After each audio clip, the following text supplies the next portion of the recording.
Welcome to Popcorn and Nightmares, the podcast where we watch horror movies and sometimes other genres. And then we break them down scene by scene, scare by scare, and sometimes laugh at the terrible decisions people make. Every episode we'll dive into a different movie, talking about the story, the scares, behind the scenes secrets, production trivia, practical effects, production costs, and memorable quotes. I'm Chisum. And I'm Arya. Grab the popcorn and embrace the nightmares. Welcome to Popcorn and Nightmares. Which movie are we doing today? Today we will be reviewing Heretic. Before we watched it, had you seen it before that? Um, yes, I have. I didn't finish it. I watched it twice, but I didn't know. But the two times I actually didn't watch it all the way through. So this is the first time I've actually watched it all the way through. I've seen it towards the end, but not the end. I haven't seen the end, but it was a good ending. I liked it. Okay, have you seen this? Oh, Yeah, I've watched it, I don't know, a few times before. What were your expectations? I didn't actually really expect it. I didn't expect what actually happened in there, but it was overall a great movie. I expected something different, but it definitely did meet my. It did make me. I liked it.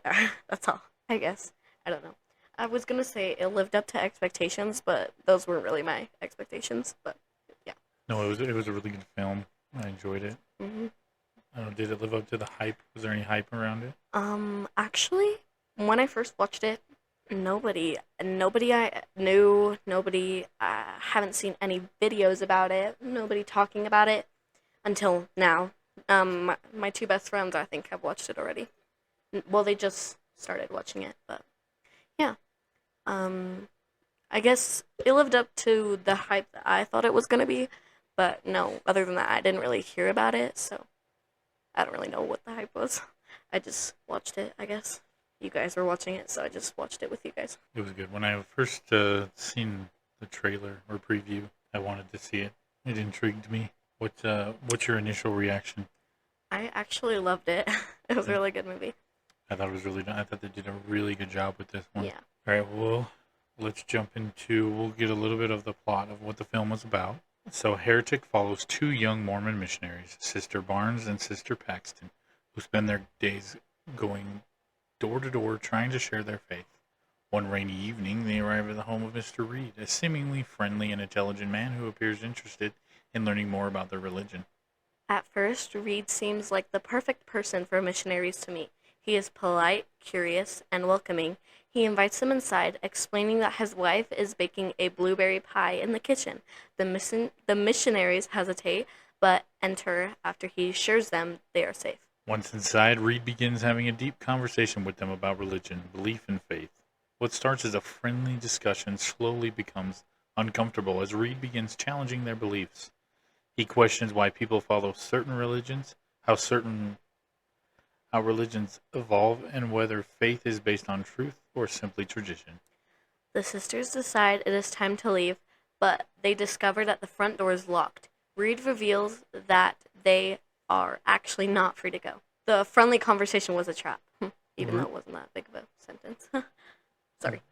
Reed admits that there is no wife and no blueberry pie. The story he told them was simply a way to keep them inside. As the night continues, Reed explains his philosophy. He believes all religions are variations of the same ideas that have been recycled throughout history. He sees himself as someone searching for the truth and wants to prove that belief systems are built on manipulation.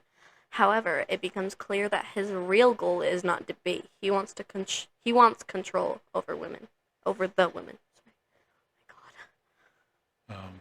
Reed forces the missionaries deeper into his home, eventually leading them into a hidden underground area. There they discover evidence that they are not his first victims.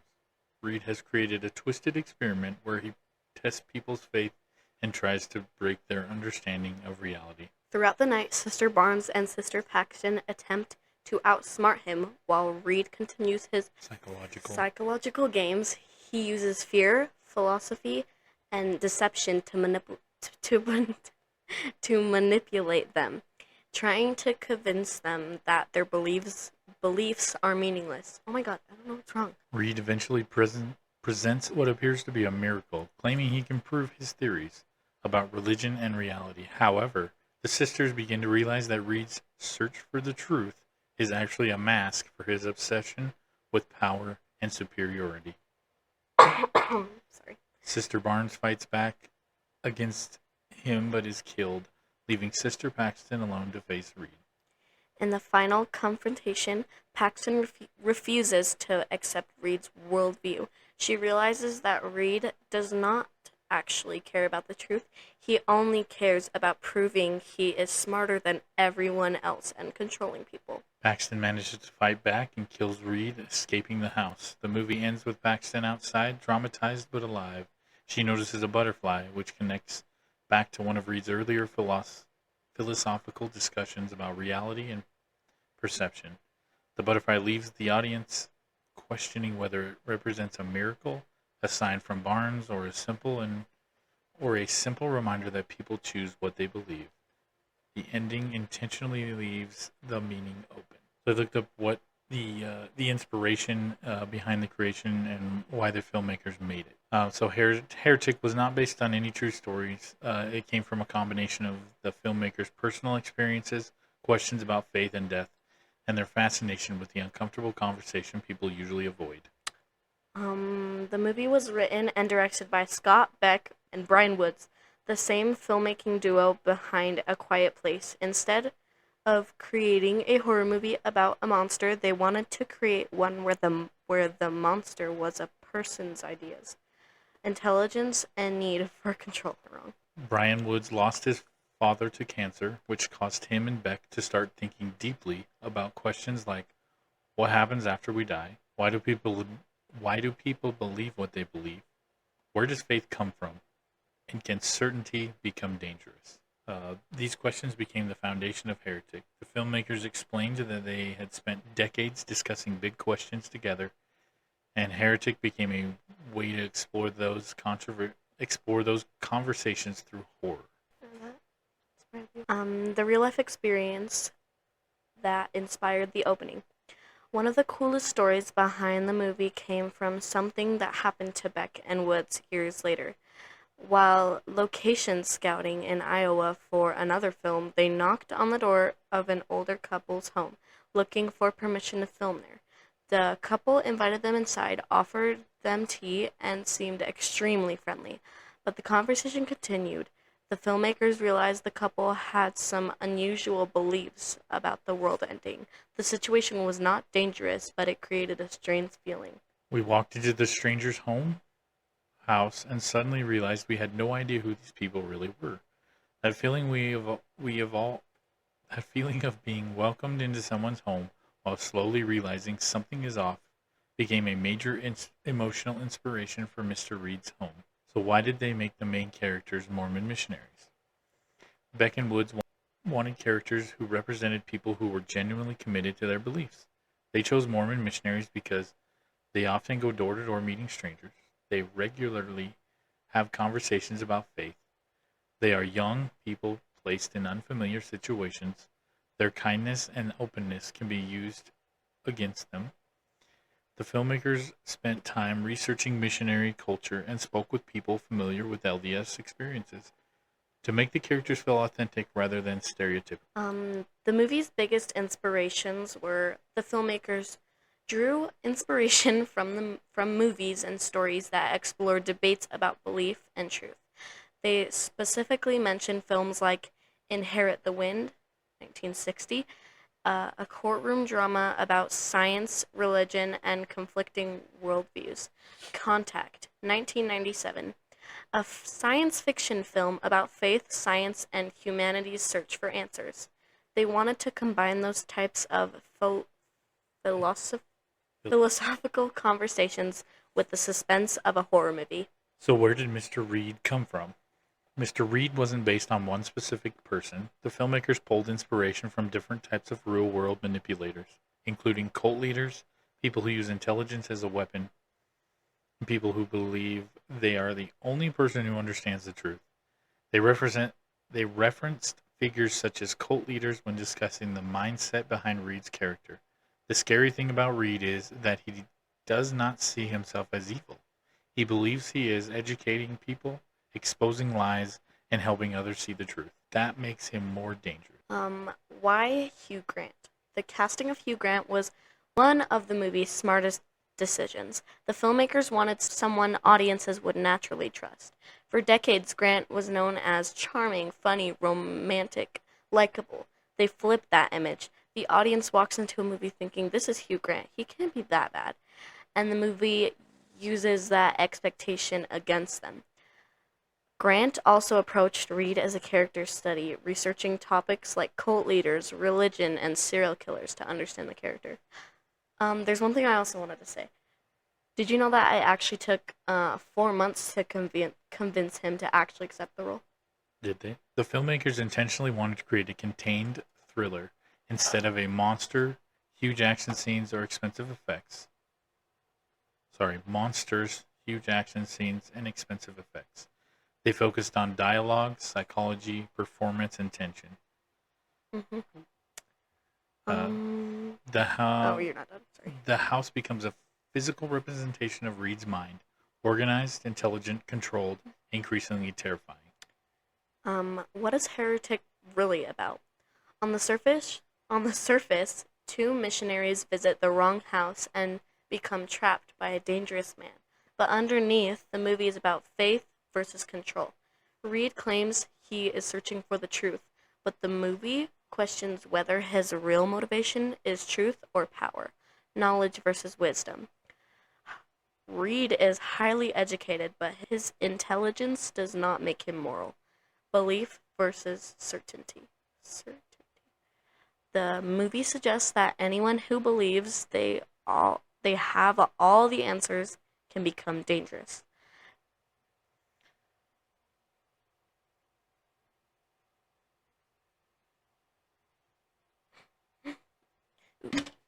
So, question for you. Is Mr. Reed scary because he is wrong or because he believes he's the only person who is right? Gosh.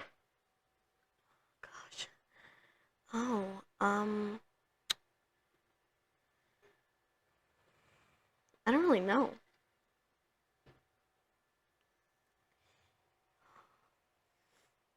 Oh, yeah. He is scary because he believes he's the only person who's right. Yeah, I'd be scared if I was in that situation. Somebody was crazy enough to believe like that. I mean, Wow. I wouldn't put it past anybody, really. People are like that. Never know. Yeah, no, definitely. I mean, he lured them into his home and locked them in the basement. Oh, yeah. Some crazy.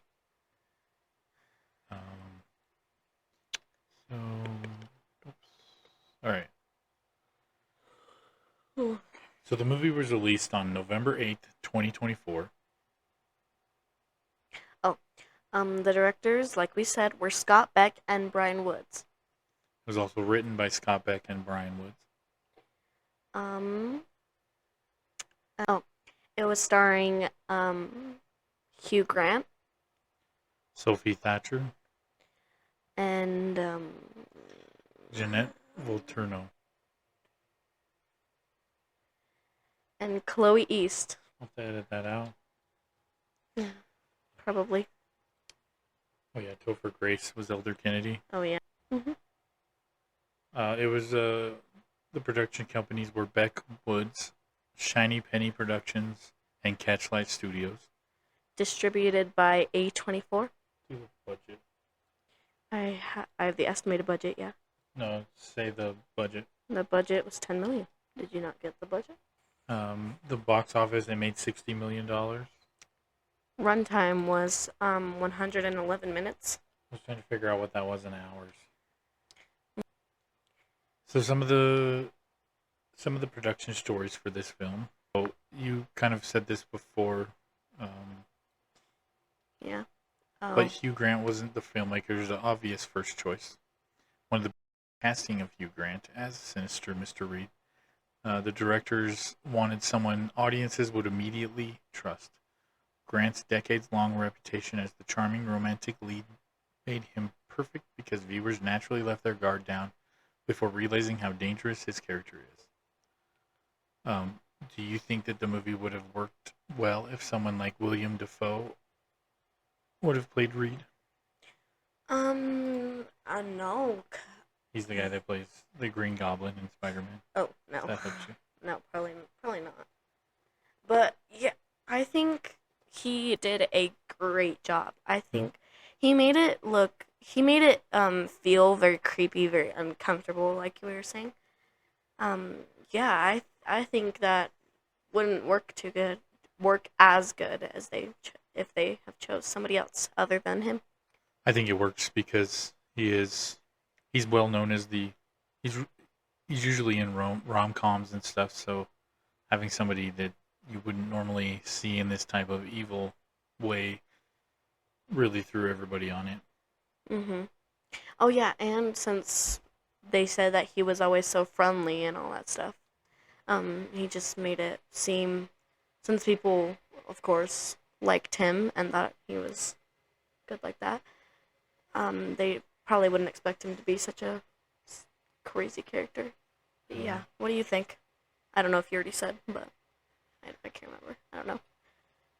I think it's good. I think it would be difficult to see.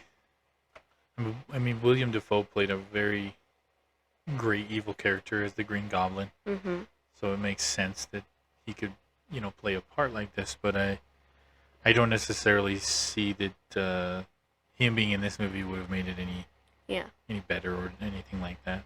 So the cast spent 2 weeks discussing religion, not rehearsing scenes. Instead of immediately running lines, the filmmakers held a 2-week rehearsal period where Hugh Grant, Sophie Thatcher, and Chloe East mostly discussed religion, belief, doubt, and personal experiences with faith. The goal was to make every conversation in the film feel authentic rather than scripted.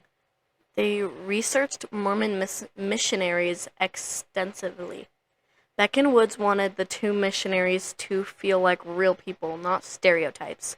To accomplish this, they talked with current and former missionaries, studied missionary culture, focused on portraying the women as intelligent and capable rather than naive, tried to accurately depict everyday missionary life before the horror begins.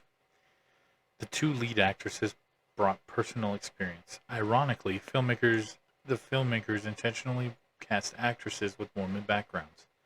Both Chloe East and Sophie Thatcher had personal experiences with the LDS Church, East having grown up in it and Thatcher having family connections, which gave many scenes additional authenticity. Almost the entire movie takes place inside one house. One of the biggest production challenges was keeping the audience engaged in essentially one location.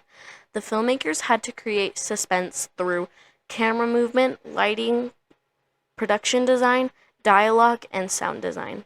Rather than relying on constant action or changing locations, it's almost like filming a stage play that slowly turns into a nightmare. The house itself tells a story.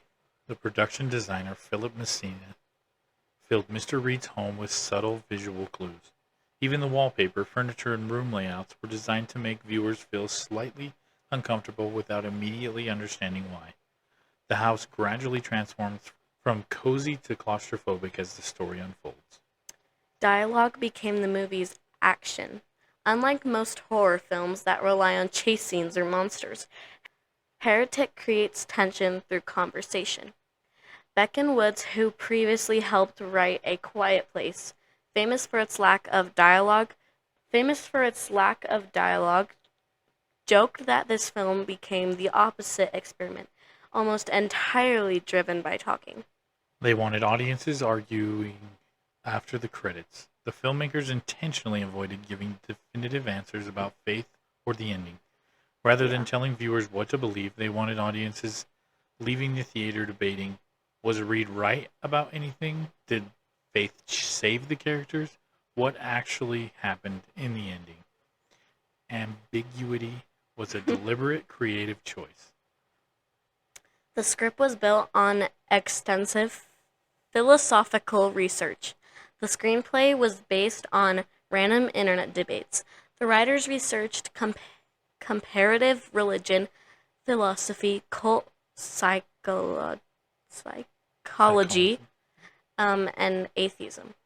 Skepticism, historical religious texts.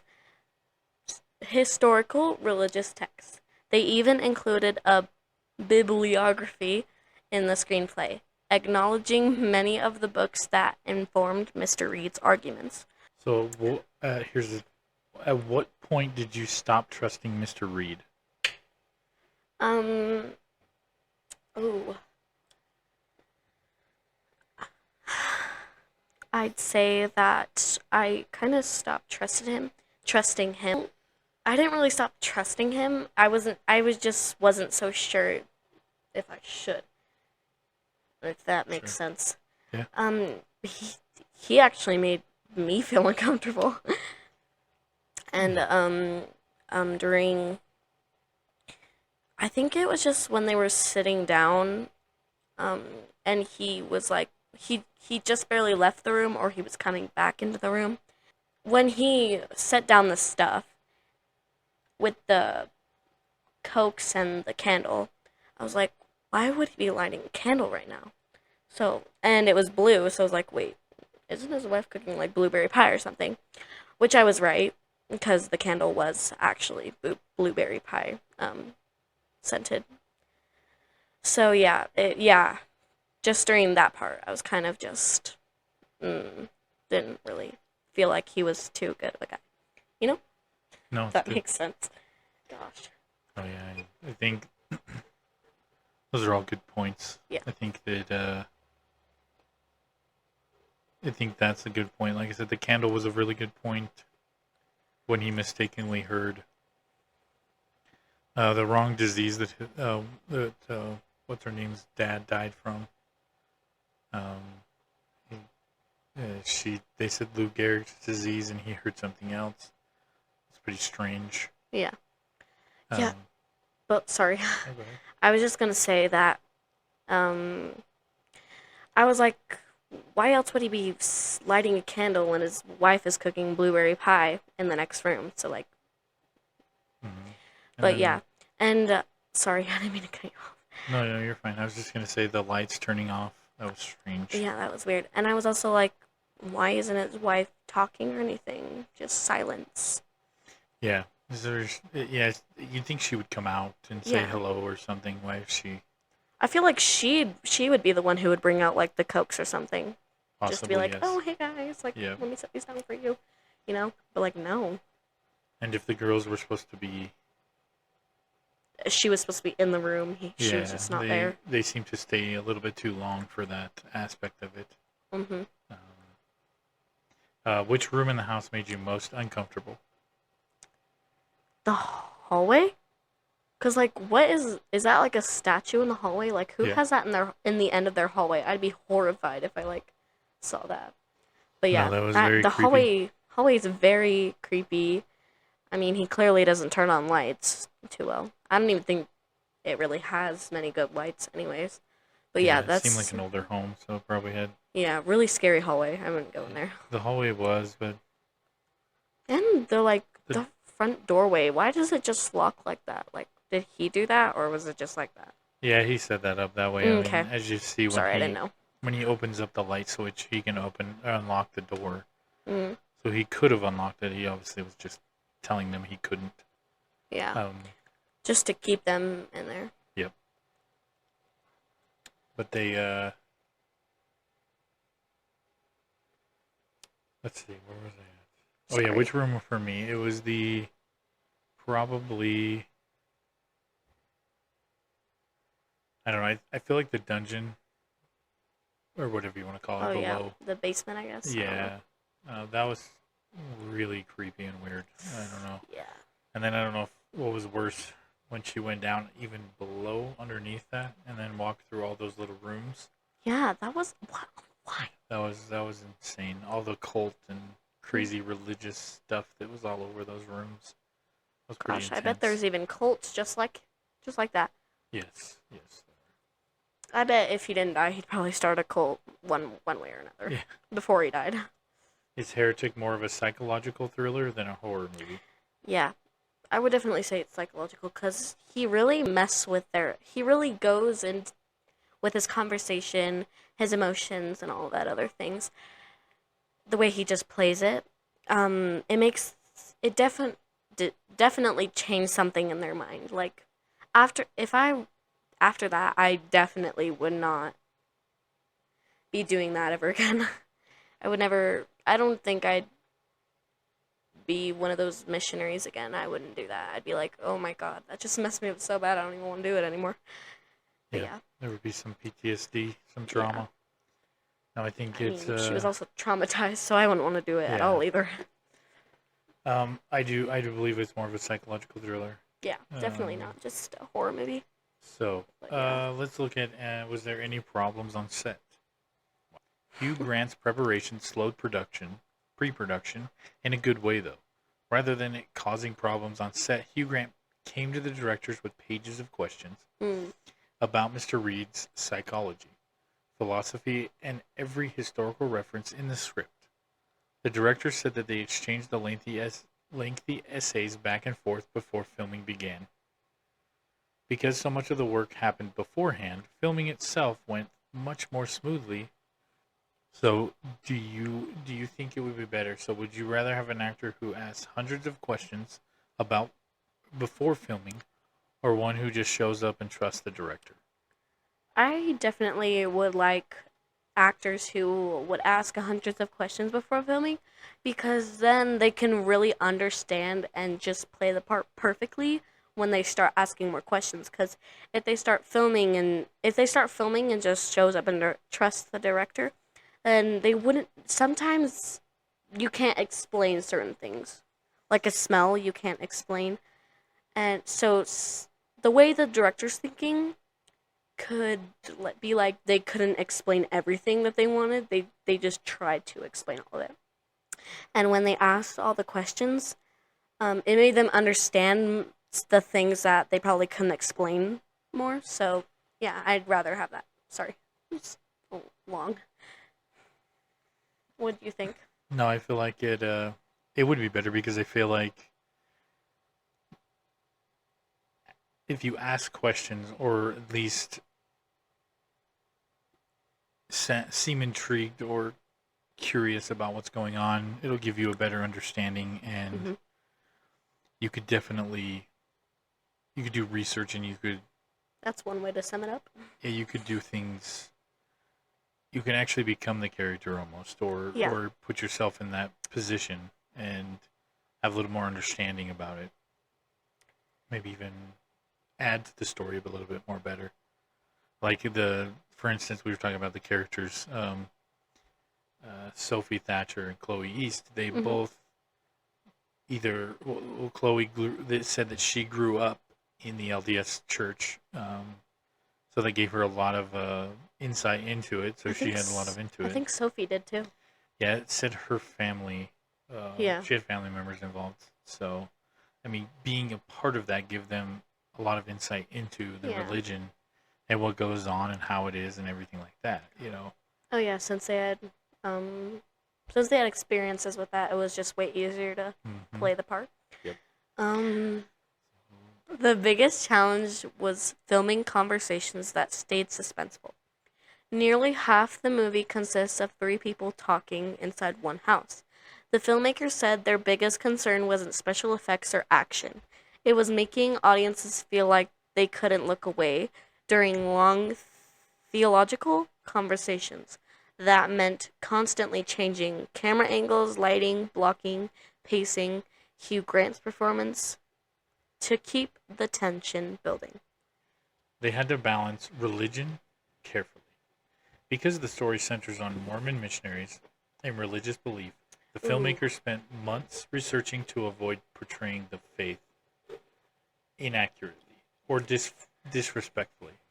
They consulted former missionaries and studied LDS culture extensively, knowing they would likely receive criticism if the details felt false.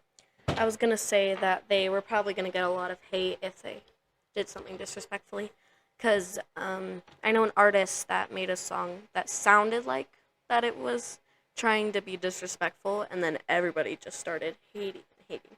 So yeah, that would really suck if it was portrayed like that. Hugh Grant surprised the cast with improvised moments. Grant occasionally saved jokes or line deliveries until the cameras were rolling. One famous example was his unexpected Jar Jar Binks impression. The directors said they had never heard him do it before filming the take, so the actresses' reactions were more genuine. Making one house feel different for 2 hours. The house itself becomes one of the production's biggest technical challenges. As the movie progresses, the same room needs to feel welcoming, uncomfortable, claustrophobic, maze-like, and terrifying, without the audience noticing how little the location actually changes. This required careful lighting, production design, and cinematography. Yeah, it's crazy how they did that, because that house, when you first see it or walk into it, it seems very tiny, but underneath, once you start going inside, it just seems so huge, you know? Yeah, Yeah. it does seem fairly large. Yeah, definitely. No major on-set drama has been reported. Unlike productions such as The Exorcist or The Shining, there have been no credible reports of cast injuries, dangerous stunts, director-actor conflicts, budget overruns, production shutdowns, and major rewrites during filming. Most interviews describe the set as highly collaborative, with the extensive preparation before shooting helping to avoid problems once cameras rolled. Did they do all the quiet places? Like, I think there's 2 or 3. I'm not sure. There's There's 1 and 2, and then there's a prequel. Oh, okay. Prequel? I thought it was sequel. Well, there's Quiet Place 1, Quiet Place 2, and then there's a third one, but it's before. Oh. So it tells you how it all started. Okay, my bad. Sorry, I wasn't sure. Isn't that one with, what's his name again? It's got the guy that plays Eddie Munson and Johnny Storm. Oh. What's his name? The one that Harley likes? Yeah, I don't remember. Okay. Joseph Quinn. Yeah, it says right here, fun facts about Heretic.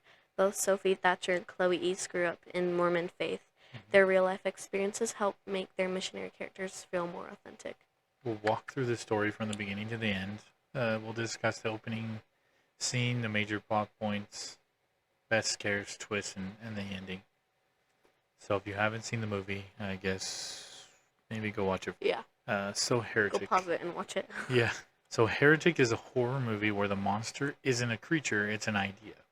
The movie slowly transforms from a conversation about faith into a psychological nightmare.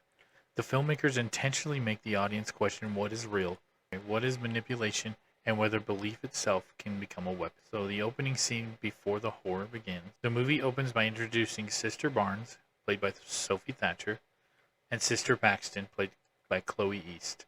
2 young Mormon missionaries walking through a neighborhood trying to spread their faith. The opening conversation is surprisingly casual and awkward.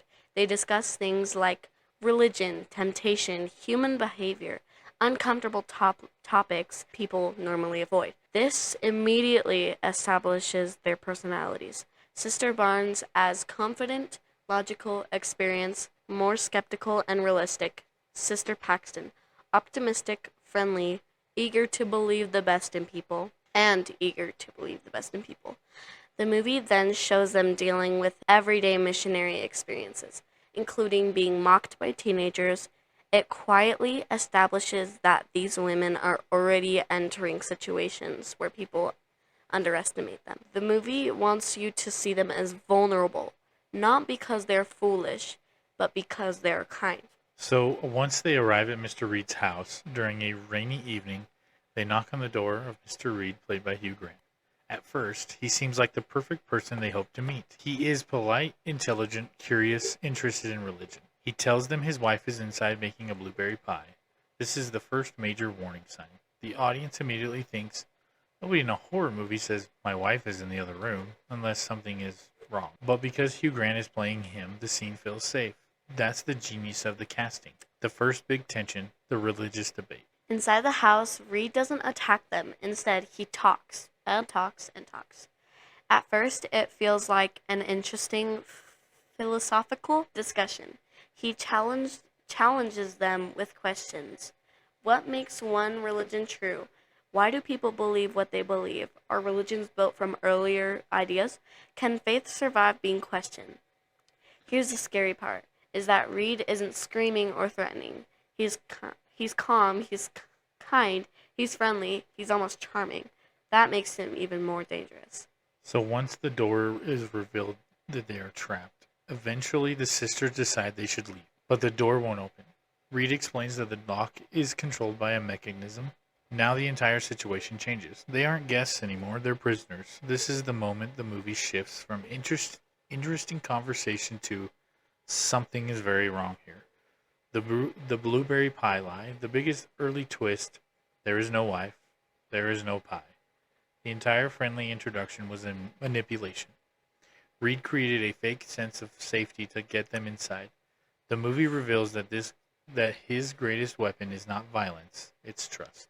One thing that I also wanted to say is that when he was first talking to them, when they were like at the door, and they were wondering if he had any girl roommates, like at first, when he said he had a wife and she was making like blueberry pie or whatever, at first I definitely did not believe that he actually had a wife, because like the way he said it after all of that, he was like, because when they were asking him if he had any girl roommates or anything, he was acting confused and all that stuff. And then when he said he had a wife, I was like, oh, doesn't seem like you're telling the truth. But yeah. Yeah, the way he said it, he said, "Oh, I have a wife. God, I haven't had a roommate in forever or something." And he made it just seem really like he almost contradicted himself. He says, "Oh, I have a wife. She's here, but oh, you asked me about a roommate. God, I haven't had a roommate in forever." It's like, well, your wife's not your roommate, but she's still there with you. So you kind of contradicted yourself by saying you didn't have a roommate, but now you don't. Reed's game begins. Reed explains his worldview. He believes religions are systems created by humans and that all beliefs borrow from previous ideas. He doesn't simply want to kill them. He just wants to prove a point. He wants to break their faith. His argument becomes, if I can make you doubt everything you believe, I control you. This makes Reed different from typical horror villains. He isn't chasing them. He's conducting an experiment. And that's also what I want to say, is that since he said, if I can make you doubt everything you believe, I control you, is basically probably what a cult leader would say. Oh yeah, definitely. Because he's saying that he wants to break their faith and make him doubt everything they believe. That's literally exactly what that is. Mm-hmm. That's exactly what a cult leader would do. Oh yeah, that's exactly what cults do. Oh yeah, totally. I've seen a lot of cults, and they it's tell basically you like this. They tell you one thing, and they want you to believe one thing, and tell you the other. Tell you you're wrong for believing in this, and tell you that you should believe in this instead. Mm-hmm. Okay, so the basement, the movie. Now the movie becomes a horror film, really. Mm-hmm. Eventually, Reed forces them deeper into his house. The basement represents the point where the intellectual debate ends and the real horror begins. The sisters discover that Reed has been doing this before. Mm-hmm. Because of all this. That was right? Okay. Sorry, that didn't sound right. Yeah. He has created a twisted test involving women who he has controlled and manipulated. The house isn't just where he lives, it's his laboratory. Mm-hmm. So some of the best scares... So one of the first ones is the realization that Reed is alone. The slow reveal that there is no wife, there is no normal explanation. The whole situation was planned. It's scarier than a jump scare. Yeah, because when Sophie, technically, what's her name again? Sophie Thatcher? No, I know her name, but I was saying, what's her name in the... I'll just say Sister Barnes, I guess. Sister Barnes, yeah, when she first, like, turned around the the candle and saw that it, dude, I was like, oh my gosh, they're so dead. But yeah, when she turned around the candle and saw that it was blueberry pie, I was like, oh my gosh, like I knew it, I was right. But like, also at the same time, I was like, oh my gosh, this isn't good. Yeah, that's the first time Yeah. time you exactly find out that he was lying about something. hmm I guess the other thing I forgot to mention earlier too was it was strange to hear him say, "Oh, hey, by the way," once they walked into the house, and I think he might have taken their coats at the time, Yeah. but he goes, "Oh, sorry, the walls and everything is lined with metal. Is that okay?" I'm like, Why wouldn't that be okay? "That's Wait, he said that? Yeah, he asked him. Right. Like I said, I can't remember if he'd taken their coats and then he mentions it or what. But that was one of the reasons why they couldn't make the phone call Yeah. because all the metal Oh, was blocking yeah. the signal. 2. The hidden women. The discovery that Reed has trapped other women is where the movie confirms this isn't a debate, that he's a predator. Hugh Grant's personality shift. The scariest thing about Reed is how quickly he changes. One moment he's a charming professor, the next moment he's a cold experimenter. Grant plays the transition almost like flipping a switch. The miracle. Near the end, Reed attempts to prove his ideas by creating what looks like a miracle. He presents a woman who appears to have returned from death, but Paxton begins questioning whether it is actually supernatural or just a trick. So, in the final confrontation, Sister Barnes tries to fight back. She refuses to let Reed control the situation, but Reed kills Barnes. Paxton is left alone with him. This is the darkest moment of the movie because Reed appears to have proven his point. He has destroyed everything Paxton depended on. The ending explained. Paxton finally turns Reed's own game against him. She realizes that Reed's entire philosophy is based on control. He claims he wants the truth, but his real motivation is power. As Reed talks about simulation theory and reality, Paxton fights back. Reed is eventually killed. Then comes the controversial ending. I also love how they killed him. Yeah, it was. It was really good. Yeah, they didn't. Where he was about to kill Sister Paxton. Sorry for spoils if you haven't watched it. And then all of a sudden, Barnes comes back and just kills him. Since I didn't expect that at all, I was so happy. But and then she died. Nope. Loki spoil. Nope. So the butterfly ending. After escaping, Paxton sees a butterfly land on her hand.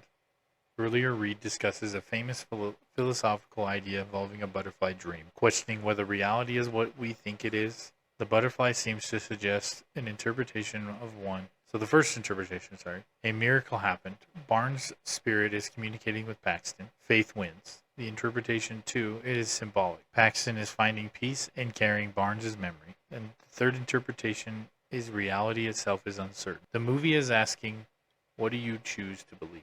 The directors intentionally left the ending open to interpretation. The biggest twist of the movie isn't Mr. Reed is evil. We know that. The real twist is Reed's argument isn't what makes him dangerous. His need to control people is. The movie isn't saying faith is good, religion is bad, skepticism is good. It is showing how anyone who believes they possess absolute truth can become dangerous. What do you think the first red flag was? What was the first thing you saw that you were like, something's not right? I'd say, I think we already said this, but... Yeah, I mean, we kind of talked about it.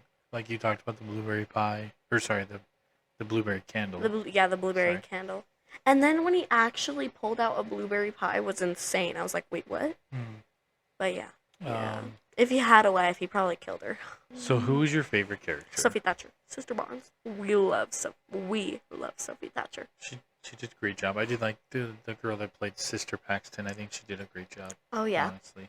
And I have been a fan of Hugh Grant's. I love his movies, but I think he did a wonderful job playing an evil guy in this one. He made me low-key scared.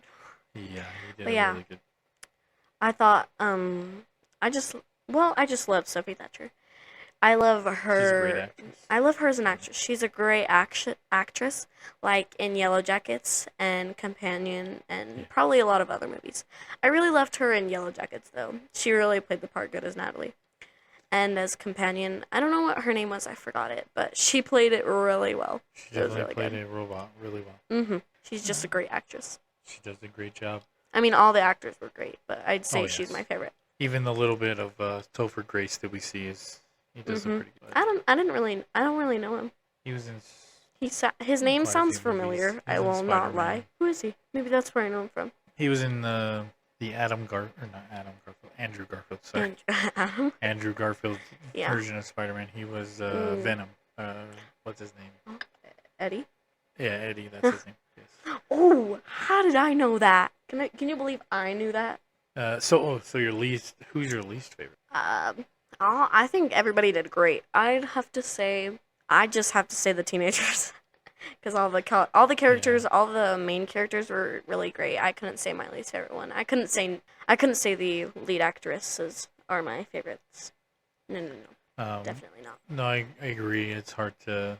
It's hard to pick. Yeah. No, I do agree that those stupid children. Yeah, like why would you do that? Yeah. Like what's the reason? Like how mean can you be? And also I want to go back to favorite character. Well, she's not my favorite character, but I just wanted to say she did really good. Elle Young, she was the prophet. She did, oh my gosh, she did so good. Like, she just looked very creepy, very scary, and the way she acted, great. But yeah, sorry. Perfect. Okay, who had the best performance? Who did the best performance in the film? How about that? Oh my god, that's really hard. Ugh. Best performance. I think I can't choose one. I have to say You don't have to choose one. Reed, Barnes, and Paxton. No, I agree. They Great. did. I know they're the main characters, of course, and basically the only characters we really see much. But oh my gosh, They're the ones that made the movie so what it good. is, so. Their emotions, their body language, the way they spoke, the way they cried, the way they were angry, the way fought to live was just crazy. When Sophie, he slit her throat, she just played that perfectly. Like made me feel like it was real, even though it wasn't. Which we are glad it. Yes, exactly. That would be insane if it was real. Yeah. But I wouldn't put it past anyone. It's probably a story kind of close to this. Surely there is. Definitely. Let's get into some of the dumb decisions made by the characters in this movie. So let's start with this one. So the first mistake I would say is going into Mr. Reed's house. Oh yeah. In the first place. Like I would ask him to see his wife before going inside. I would want to visually see her standing right in front of me before I even thought about coming into the house. Sorry, I don't know why I said even twice. No, sure, it's scary. I mean, they knock on a stranger's door. It's during a thunderstorm. It was like basically night too. Yeah, he seems like a friendly guy, but there's already warnings. I mean, he's alone in a large, isolated house. He is unusually eager to invite them inside. Like he literally is like, just come on in. Yeah, come on. He keeps pushing them to stay. Like he won't. They're like, oh, maybe we need to go. And he's like, no, stay here. Yeah, because so they were already trying to leave too, and he never really mentioned that they couldn't leave since it was locked already. For somebody who they said, hey, you showed interest in our religion, he knows a strange lot about their religion. He knows a lot about it already. It's like, well, if you want to know about it. The missionaries there to teach them about the religion. Yeah, most of the time. And he already knows a lot about it. Yeah, most of the time they're teaching the people because they don't know anything. Yeah, because they're just getting into it, but he knows way too much to be. That's not like So the second issue was trusting my wife is baking a pie. So this is probably the biggest red flag. Obviously, Reed says my wife is in the kitchen making a blueberry pie. But you would immediately ask yourself, okay, where is she then? Like we haven't seen her, we haven't heard her. The missionaries, they never actually ask to see her. They never actually see her. They never see the kitchen activity or proof that anyone else is home. You know what'd be crazy is that if he actually had a wife and she goes along with it, or if she didn't even know about it and she's just there. Yeah. Kind of like the Grabber's brother and Yeah, imagine if she was in the like movie, deaf or in the something. black phone. Imagine she was deaf or she was Yeah, paralyzed or something and she that never would be really rough. heard anything. Sorry, I accidentally hit my leg. So well, the lesson to learn here is they accept. So they accept what he says is harmless. So the lesson to Yeah. learn is never trust a stranger's someone else's hear story without seeing the evidence. Um, You know, never even trust a stranger yes. that's being very eager to rush you inside Yeah. when Don't. their house is like far from anywhere, Yeah. Don't. really, because their house is Probably like a few don't. miles away from. Don't go into a stranger's home. Yeah, don't go into a strange man's home when you're just two young girls. Two young girls just trying to Uh, teach people about beliefs, I guess. right. Yeah. So the third thing is ignoring how strange his questions are. So at Uh-huh. first he asked them questions that seem intellectual, but eventually they become unsettling. He challenges everything they believe. He seems less interested in learning and more interested in winning. He knows too much about the religious history. He keeps steering the conversation, but the sisters recognize something is off, but continue. Or even though the sisters recognize something is off, they still continue engaging. Something that you would think would be a good survival tactic or instinct would be, this isn't a conversation anymore. We need to leave. So Yeah.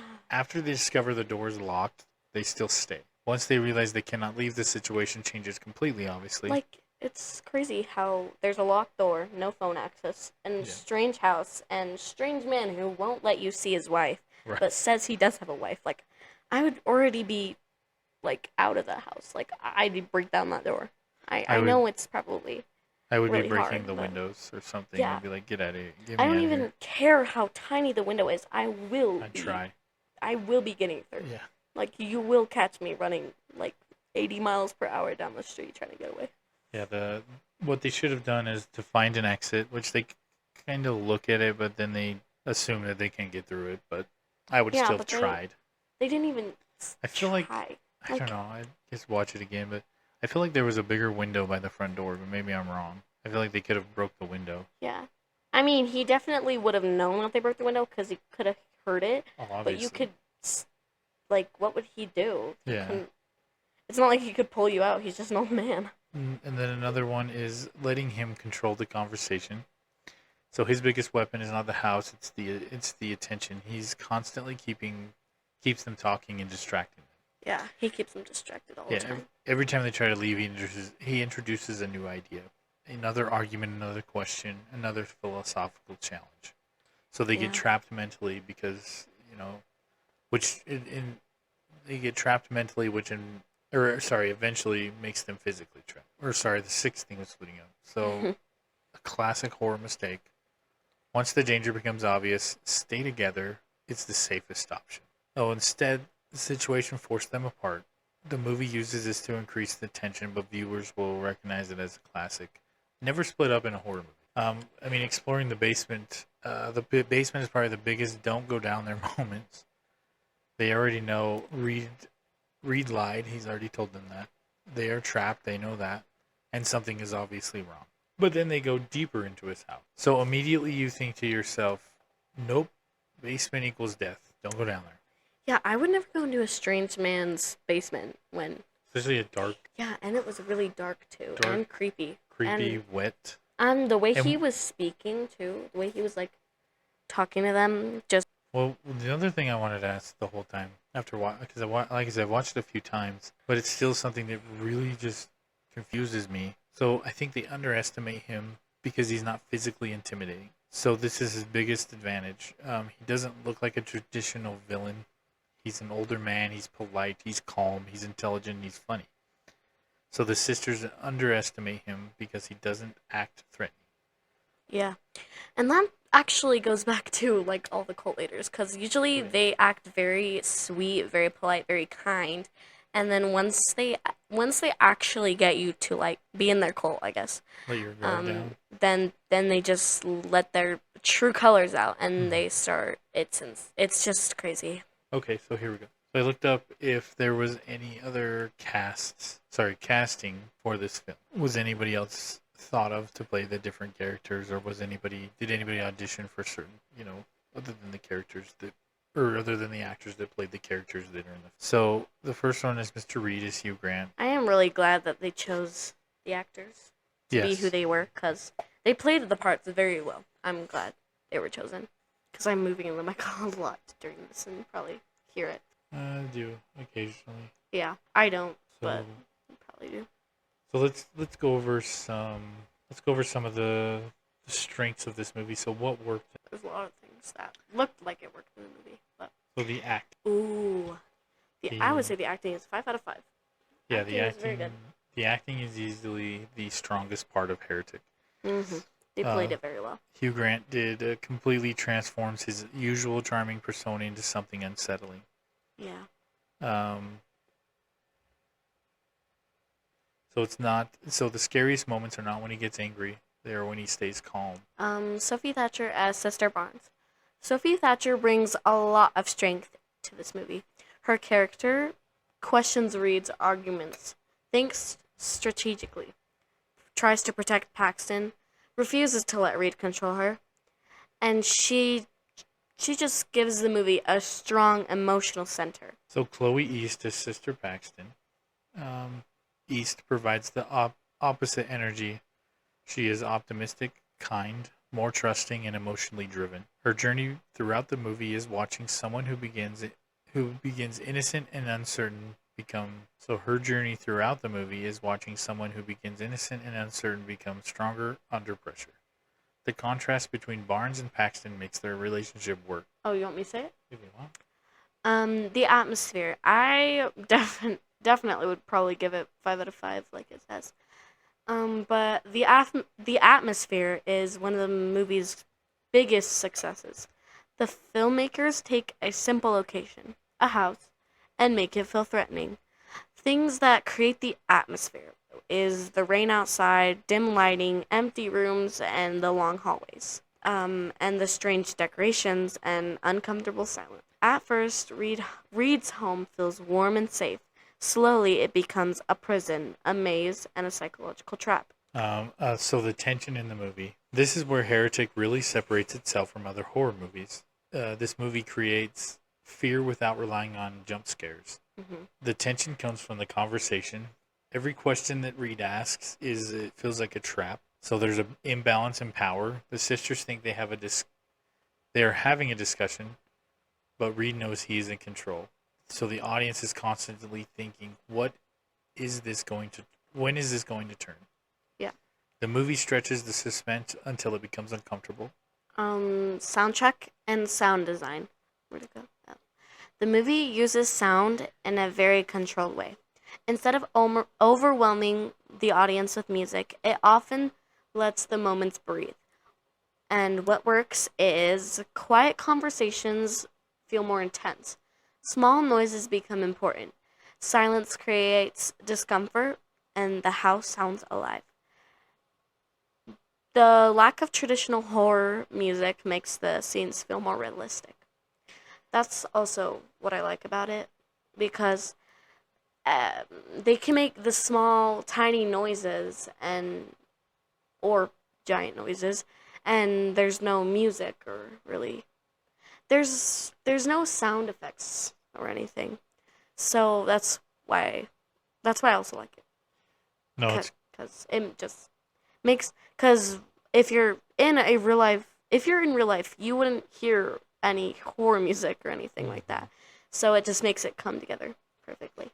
Sorry, I interrupted you. No. It makes it feel more realistic in a way too. Mm-hmm. I do like in the atmosphere. It was, the outside, it was all dark and dreary. They even made the outside that way. They made it raining outside. It was starting to get dark and cloudy, and the house was very dimly lit. The lights in the living room went out at one point because he said they were on a timer. Yeah, that's why I also like it. And the rooms felt fairly empty in a way. Like they didn't. Like I was saying earlier, it almost feels like he doesn't live there. It's almost like he just does. This is just where he does this test, if you will, for these women. He doesn't actually live in this space in a lot of ways. But the cinematography The camera work is one of the movie's hidden strengths. The filmmakers use slow camera movements. The camera often moves slowly through rooms, making the viewer feel like something is waiting. There's a lot of tight framing. The characters are often boxed and visually reinforcing they are trapped. And the layout of the house, the camera makes the house feel confusing and dangerous, almost like a maze. Yeah. The movie rarely shows everything at once, forcing the audience to imagine what could be around the corner. Okay. Where were we at? Oh. Production design. The house is one of the best parts of the movie. The design tells the story. At first, it's comfortable, clean, intellectual, but later, it feels controlled, secretive, and threatening. Every room feels like it reveals something about Reed. So the bad guy, Mr. Reed. Reed is one of the more memorable horror villains because he isn't, we've said he's not a monster. He's he is scary because he's human. There's nothing supernatural or anything about him. What makes him work, he believes he is right. The most dangerous villains are often the ones who think they are the hero. He uses intelligence as a weapon.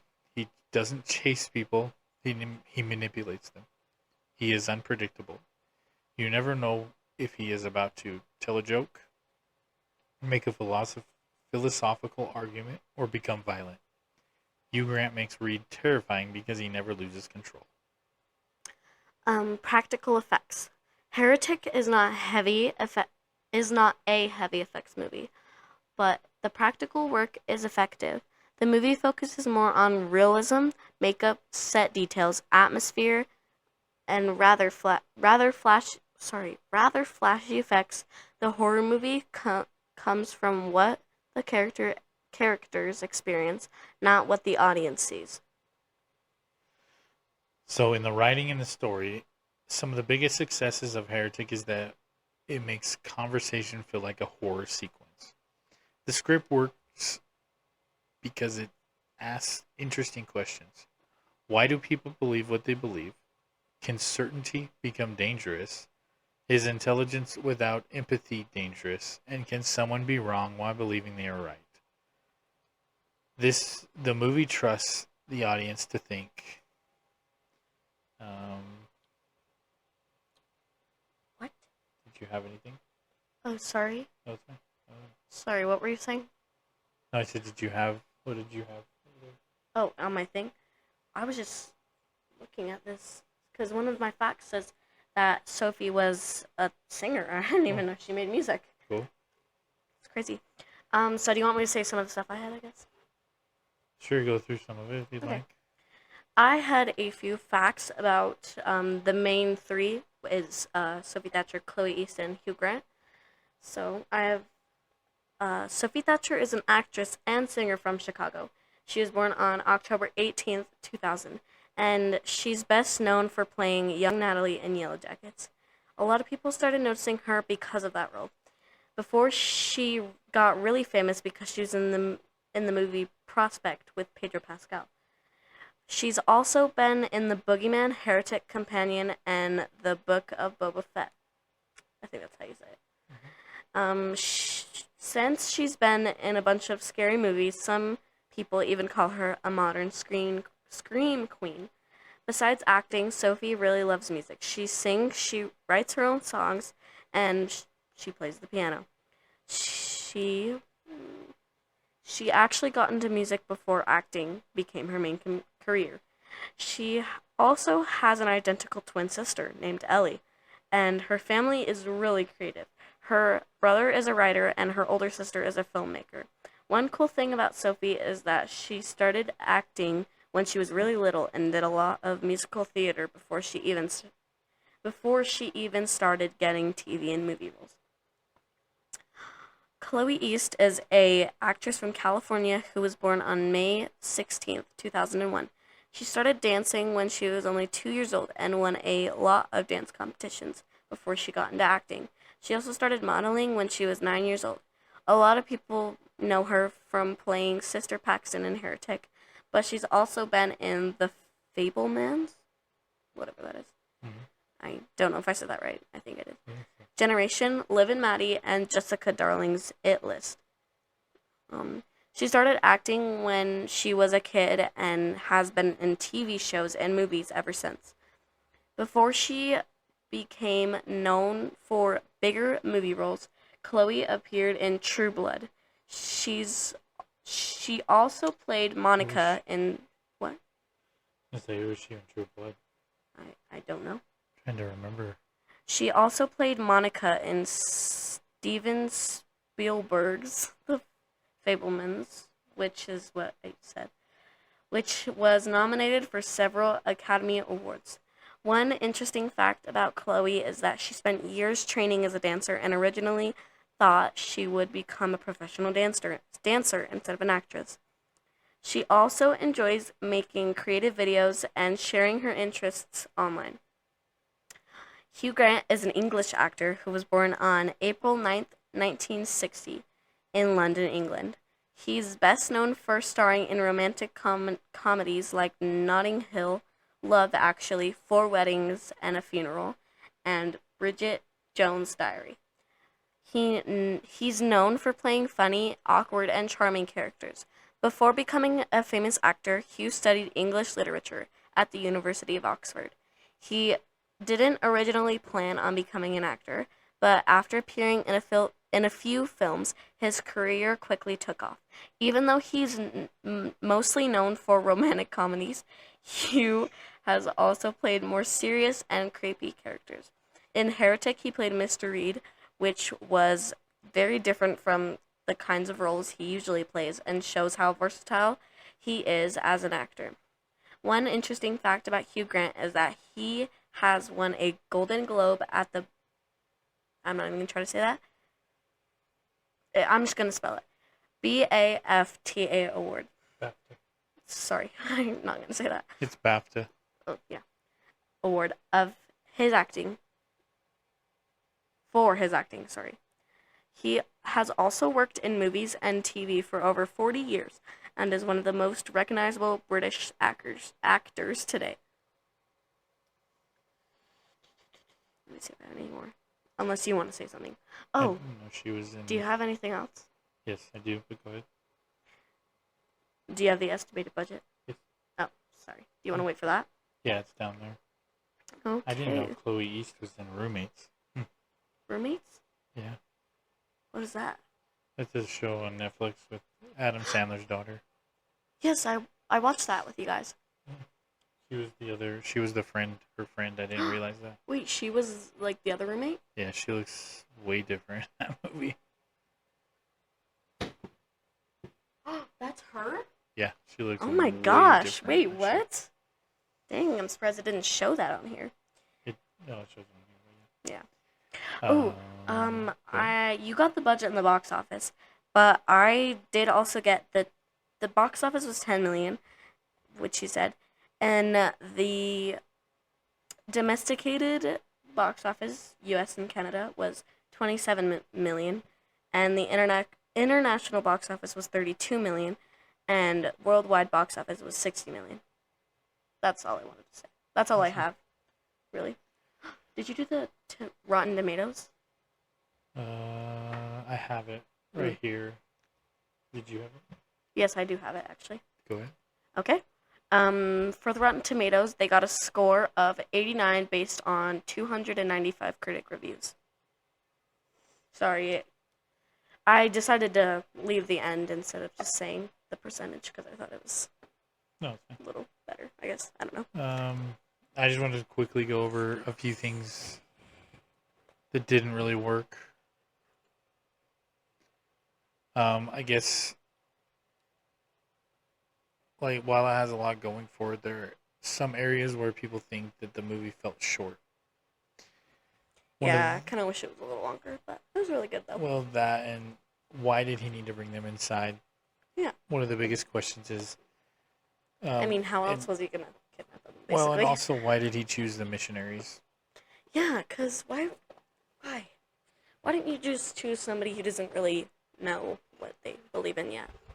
I mean, I guess if they chose somebody like that, it would have been easier to persuade them into actually believing it like he did. But yeah. It's just why did he choose, or his goal is to challenge faith and prove his theories, but the movie doesn't explain why he specifically targets Mormon missionaries. Some explanations are possible for they are trained to discuss belief. Oh yeah, because They yeah. they represent people with strong faith, and he wants a worthy opponent. Yeah, I was gonna say that. I was gonna say maybe he wants somebody who can actually prove or something, try to fight with him, I guess. Yeah. So his plan is extremely risky. Mhm. He is presented as highly intelligent planner, but his entire scheme depends on a lot going perfectly.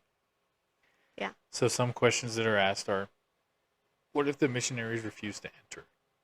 Yeah. What if they called That's what somebody they should have done. while they were outside? Obviously, couldn't call inside. And what if they fought Mhm. back earlier? What if they tried to hurt him? I mean, it's 2 against 1. I mean, obviously, maybe he Yeah. is a little bit more powerful than they are. Maybe not. Who knows? But at least, I mean, he died, so. well, yeah. And then what if somebody noticed them miss, or, well, I I guess mean, somebody does somebody notice. does, yeah. No way. I'll edit that out. That's dumb. Yeah. Um, Can you hear that? what? Yeah. Oh, sorry. I'm just hot.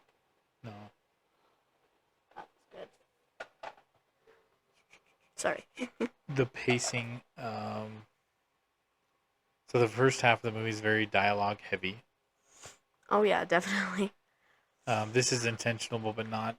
It's not enjoyable for everyone. So the movie spends a long time with philosophical debates, religious discussions, and then Reed explaining his theories. Mhm. So sometimes some people think the first half of the show is slow because the horror takes place a long time, or it takes a long time to arrive. So the movie changes styles halfway through. So the first half, like we said, psychological thriller, intellectual debate, and mystery. But the second half of the movie is a survival horror, dark violence, and traditional horror. Some love the switch or the shift, and some don't. Yeah. Some think that this should have blended the two styles together. There's not a lot of CGI in this movie. Oh yeah, definitely not. Um, Ooh. What was I gonna say? I was gonna say something that you were talking about, but I totally forgot. So, sorry. so some of the missed opportunities, or some other missed opportunities would have been um, the more of the exploration of the two sisters, the two missionaries. Yeah. The movie spends a lot of time exploring Reed's ideas, but some you would think that they would want to spend more time on Barnes's personal faith, Paxton's doubts, their friendship, and their lives before the mission. Yeah, cause at the first of the movie, they just went straight into them sitting on a bench talking. So Yeah. like, they felt like they could have done something before that, but overall, it was great. Another thing Turned out good. Yeah, oh no, yeah, definitely. So another thing is more information about his victims. Yeah, cause he like said, "Oh, like I'm controlling and I kill women." I guess I don't know. So Oh my gosh! I just realized none of those women ever even got out. Yep. They were just left there to starve. Mm-hmm.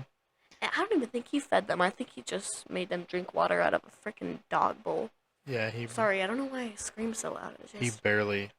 I just remembered. Barely kept them alive. I think. Yeah, he didn't even feed them. Yeah. It was just water. So the movie hints at previous victims, but doesn't really tell you much about that in a deeper way. Yeah. So the bigger reveal about it would be who are they, how he found them, and what happened before. It could have made him even more terrifying than he already was. Mhm. Okay. Um, Do you want me to say the next story? Or is that all? It's not that Oh, big that's of all. a- Okay. I didn't know if that was the rest. Mm, Don't also remember to do the rating, the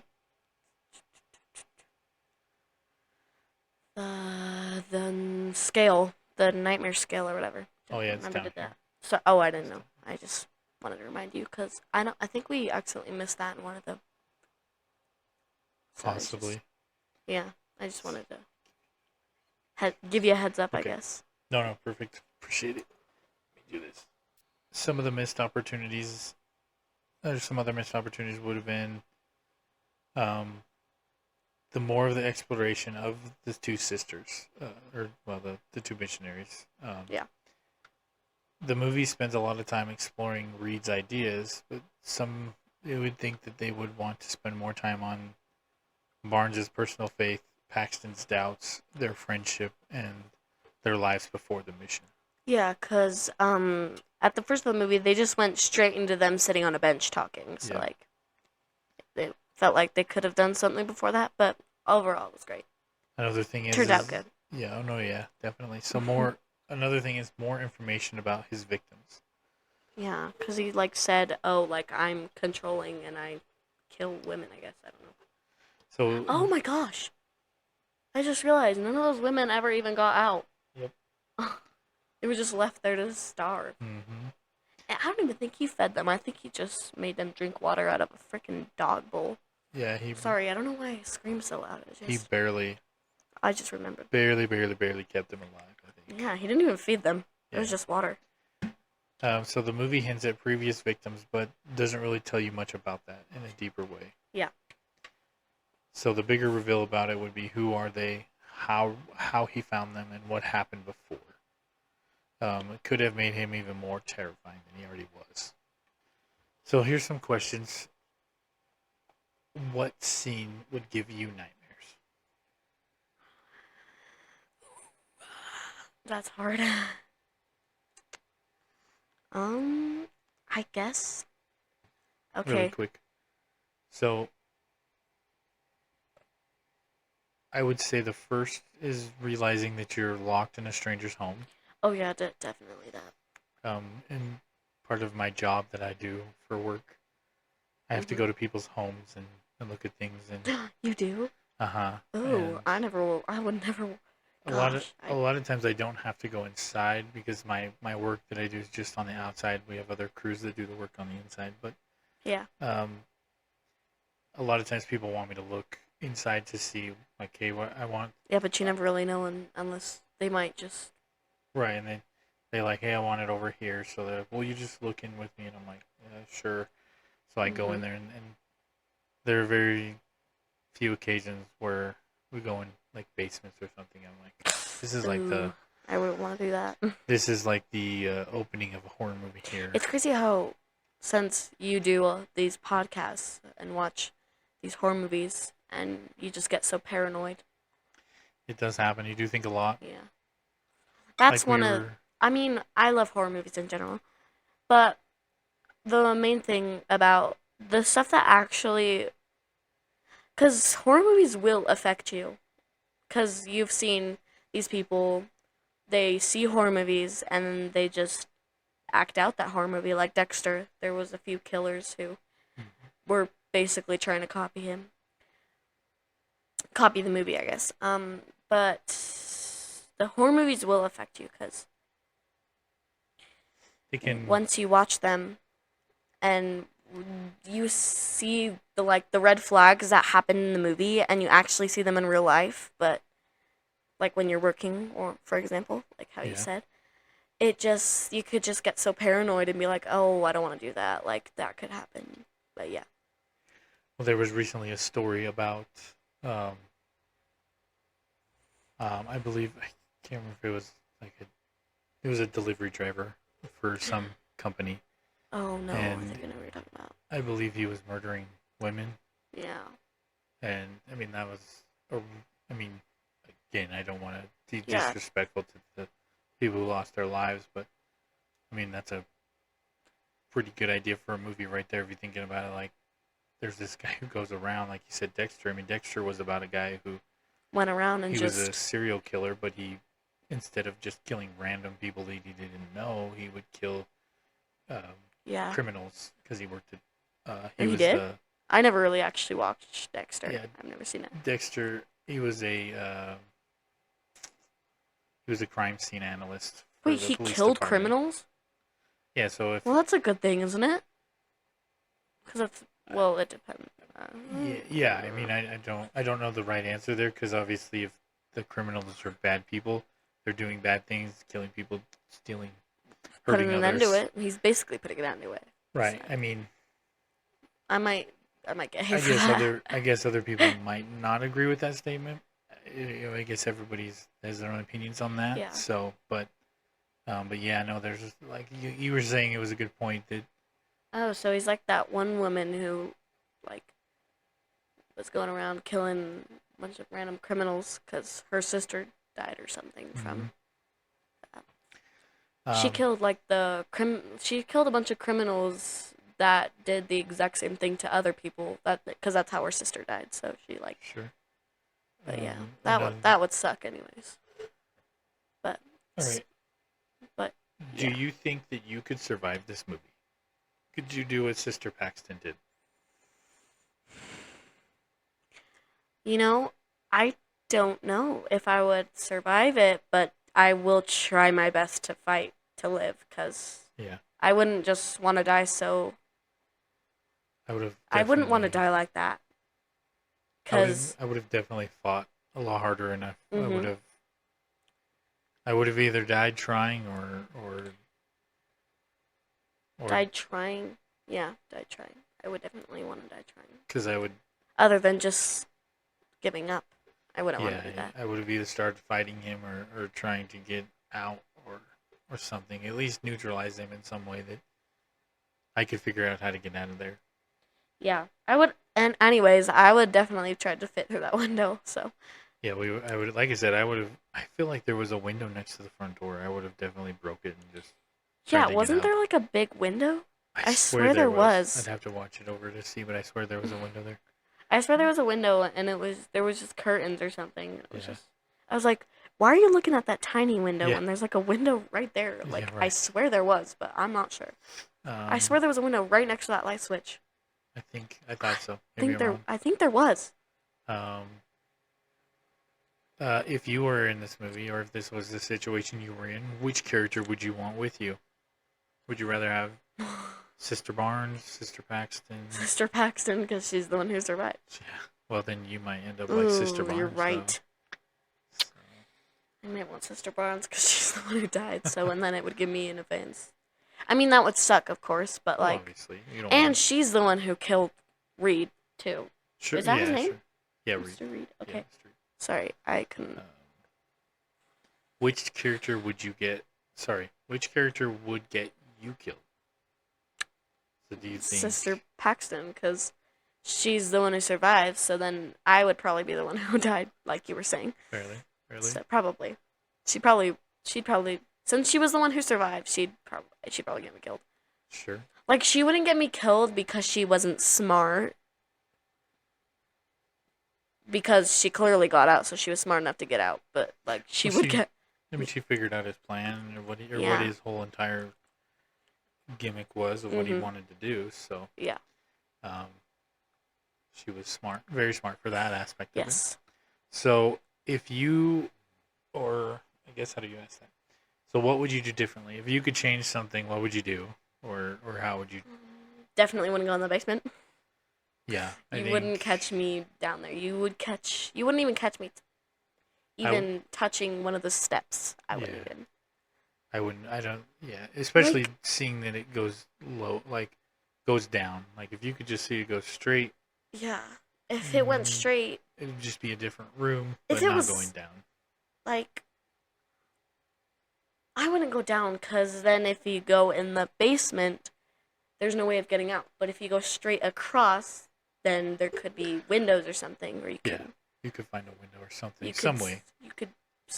Going- Yeah, you would definitely find some way to get.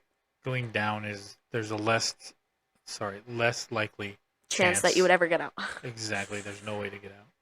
I mean, even Yeah. if you, well, I guess in his house it'd be hard. I was gonna say even if you tried, you could break down a wall, but he said there was metal in the walls. That'd be hard.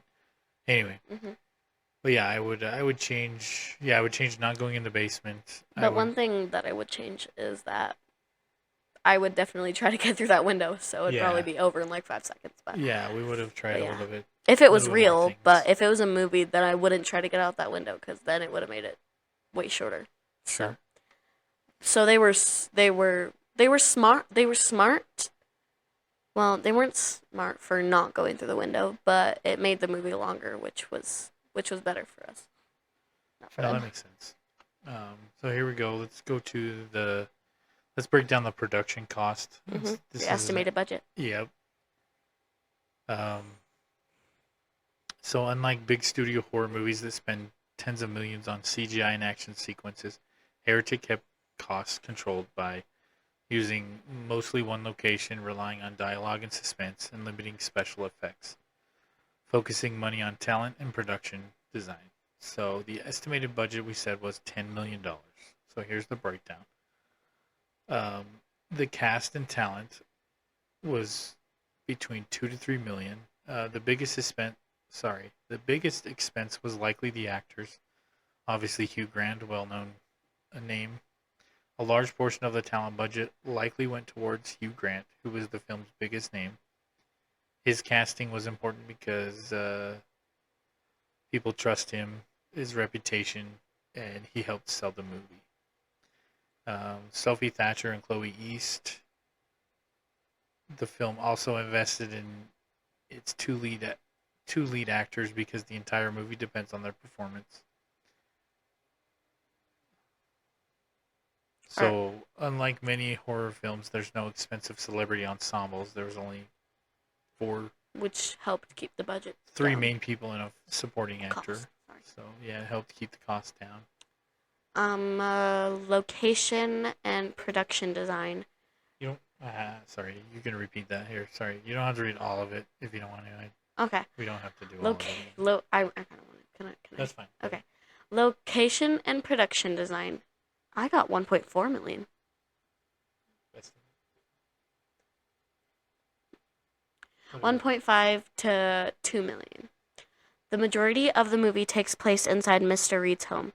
This saved money because the production didn't need multiple locations, large travel costs, massive sets, and however, the house still required extensive design work. The team had to create Reed's living spaces, hidden areas, basement environments, rooms that slowly become threatening, and the house needed to feel like a character itself. So the camera, the crew, and filming was $2 million. The production needed to pay director salaries, cinematographers, camera operators, lighting crews, assistants, and production staff. The movie's visual style required careful filmmaking because tension came from slow camera movements, long conversations, controlled framing. Writing and development. 500,000 to 1 million. The screenplay was written by Scott Beck and Bryan Woods, like we said. A large amount of work went into religious research, philosophical ideas, character development, dialogue. The script was one of the movie's biggest investments because the story depended almost entirely on conversation. So makeup, props, and practical effects, 500,000 to 1 million. Heretic is not an effects-heavy movie. Money went towards makeup, effects, props, set dressing, practical horror elements. The film avoided expensive CGI. Post-production, 1 to 2 million. This includes editing, sound design, music, color grading, visual effects cleanup. Sound was especially important because silence and small noises create much of the tension. I also like how they made the music, they did the vinyls, I think. Yeah, that was really cool. We also made it very creepy. Yep. Because when they were in the basement and they just heard, I think it was Creep, was it? Oh, yeah, he was playing it on a cassette Yeah, tape. it was. Yeah, he was during that I'm part. sure you don't even know what a cassette tape is. Yeah, I've, I think I, I know what a cassette tape is. I'm not that dumb. I didn't say you were dumb. I'm not that young. Okay. You are. They were never around. Okay. They were not a thing when you were born. I mean, they were around, but people never used them. I've used cassette tapes before, Um, which was weird. I don't know why my friends have cassette tapes lying around in their house. Parents or whatnot. No, like it's new music. It's like Oh, Billie well, Eilish or other people. I don't know. I guess not to incriminate anyone that I know, but if you want to bootleg A what? music, bootleg, steal, Oh, you sorry. can. It's like what? Something that we used to do back in the day, not to incriminate anyone, but That makes you sound old. you could. You're not even that old. Sorry. Means that not a lot of people are buying DVDs, CDs, DVDs, whatever you want to call it, discs. There's no way to really track the streaming revenue, Yeah. and most aren't going to. 1000%. Yeah. Just kidding. I have no clue. My foot hurts so bad. I said that. Oh yeah, you went through a lot of that. I did break it down even more.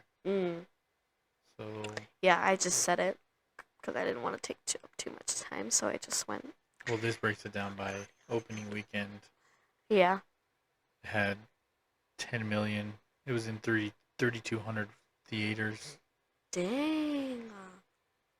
That's a lot of theaters. It finished second at the box office during its opening Well, weekend. actually, that might not be that many theaters because, well, there's probably a lot more theaters than that. This was considered a strong opening because it was an original horror movie. Oh, that was opening. Sorry. Yep. It had no existing franchise. It was rated R. Mm-hmm. And it relied heavily on conversation and psychology. Sorry. I Yeah. don't know why. So, first weekend, 10 million. Uh-huh. This movie performed better than expected. It First weekend? Second weekend, it made 5 million, which is a normal decline in a horror film. The final domestic run, approximately 28 million. Obviously, you said worldwide it made $60 million. Yeah. Okay. So here is your. Do you have it just up? Oh. I forgot to say that. What? I have something else that I totally forgot about. We haven't done it yet. You sure? Yeah. Fine. You sure? Okay. There's I can also move things around in the video if you need to. What I loved about Heretic is that I thought it was a really great movie. I love the plot because it kept me interested basically the whole time. Because I never really knew what was going to happen next. I never really knew what was going to happen next because it was all conversations, like we said. So I didn't really know if anything was going to jump out at me, but nothing really did. The casting was also amazing because all the actors fit their roles so well, like as I thought. In my opinion, I thought they did. Yeah, they understood what they were supposed to do. Because since the other actors, I don't know if they asked too many questions, but since Hugh Grant, that's his name, right? Yep. Since he asked so many questions before he actually got to play that role, before he started playing that role, sorry, since he understood it so well, he just played it perfectly. All of them really played it perfectly. I love how all the actors played it. But yeah, I also like that the movie didn't rely too much on gore or CGI to make it so scary. There was like a perfect amount because there wasn't really much gore, but there was like some, because we saw her throat getting slit, all that other things, yada yada yada. Yeah.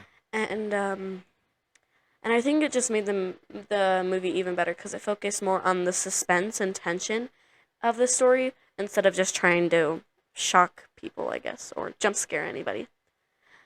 But yeah, I think that's all I have. Oh, but Sophie Thatcher, Chloe East, and Hugh Grant did both. Sorry, not both. They all did an incredible job on their acting. They made it feel so real, especially with their facial expressions, emotions, and body language. They made it really easy to believe what their characters were going through, or like what they were trying to do or something. I don't really know. That's just what I said at the time, I guess.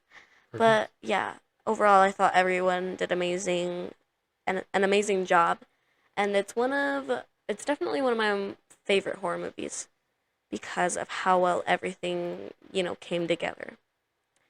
But yeah, do you think Heretic was more scary because of horror elements or because it was psychological games? What do you think? Comment down below. I'm just kidding. Yeah, if anybody wants to That's funny. comment and tell us what they think of it. Yeah. But yeah, I do believe it was better as a psychological thriller. Sometimes I think that's a little bit more of an interesting story at times because it gets you thinking, it gets you wondering. You definitely get your brain going when you're watching it. Yeah. About what's going on. So, yeah, I do agree. Mm-hmm. We have this rating system on how many nightmares. It's not nothing I'll lose sleep over. Nothing to lose sleep over. Sorry. Some good scares and a few jumps. Scary stuff. Definitely slept with the lights on. Super scary. Had nightmares for days. Wait, did I say 4 nightmares? You didn't say any of the numbers. Ooh, sorry guys. 0 nightmares. Not scary at all. 1 nightmare. A little spooky, but nothing to lose sleep over. 2 nightmares. Some good scares, a few jumps. 3 nightmares. Scary stuff. Definitely slept with the lights on. 4 nightmares. Super scary. Had nightmares for days. 5 nightmares. Terrifying. I'll never watch again. What do you think? Do you think you give it 2, 3, 1, 0? I'm gonna go with 3. Not that I lost. Oh. I didn't lose sleep or didn't have to sleep with the lights on, that's for sure. But again, we're going with the realistic aspect of this movie. Mm-hmm. In sort of. I mean, obviously. Yeah. We're not saying it happened specifically, but it could happen. Right? Yeah, it's since they made it so realistic, it definitely sounds like it would totally happen. Yep. There's probably stories even close to it about it. But I think that knowing it could happen just makes it scarier. Knowing if you went into somebody's house and this could definitely be a possibility that you may not leave. That is definitely a scary aspect. Thing, as you were listening. Since it could happen, it just makes it scarier. So, yeah, I'd give it a 1 or a 2. I meant a 2 or a 3. My bad. So that's perfect. I like it. So let's do some questions for maybe the couple of people that listen to us or not. No, we appreciate anyone who listens. Yeah. Tell your friends. Hopefully, we get more people. But yeah. So, do you agree with our rating? Do you want to give us your rating? Use the nightmare scale and give us how many nightmares you think. It should be on screen. I think you probably add it on. Yeah, I mean, I can add it in the comments too of the videos. And the description or whatever. Yeah. Do you even add a description when you post it on YouTube? Yes. Oh, okay. I didn't know. My bad. What movie should we? Oh yeah, give us an idea of what movies we should do next. Yes, give us some ideas. We need Obviously, some. We have a lot, but we just need more. Sometimes it's hard to narrow it down. Like, what should we actually do? So, yeah. I mean, we have a lot of movies, but you should just give us what you want to hear next. Yeah. And then tell us what your favorite scene was. What did you like or not? Tell us what you didn't like if you want to. Also, that's fine. Yeah. Tell us what gave you nightmares, what didn't, or what you thought could have changed, or what you thought did really well, and what, and what not. I guess. yeah, I guess that's all for today. Happy birthday. Just kidding. So, yeah. Is it somebody's birthday? Oh, yeah, definitely. Happy birthday if it's your birthday, I guess. Um, Uh, Sorry. There we go.